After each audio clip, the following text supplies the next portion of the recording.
for months at a time, when we were in lockdown, we were confined to our households, right? And so those of us who have multiple family members in our households, we still have people to talk to.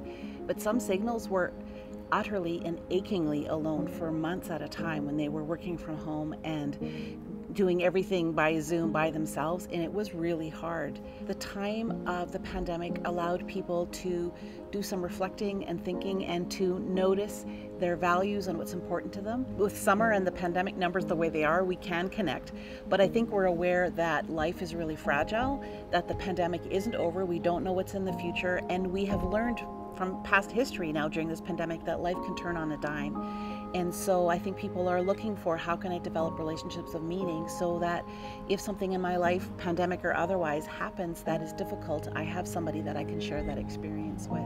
It's just embedded in our bodies a certain caution, and we seek safety. And I think as people are looking to date, they're maybe a little less likely to take big chances and a bit more careful about who they're going to date and how they're going to do it. It's just in our bones to be more cautious. Well, I do notice singles being more intentional, saying, I want a relationship, but I want a good one. And I have more awareness of who I am and what I'm looking for.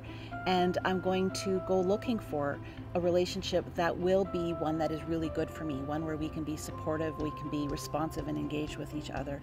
And so I think people are looking for quality and maybe less about quantity. We are wired for connection. We need each other like we need food, water, and oxygen. We have decided that we need to pursue relationships because they are so important to us. And so I see this renewed energy to pursue relationships, and not just surface acquaintances, but to actually develop relationships with people that we know that will be with us during future times of adversity.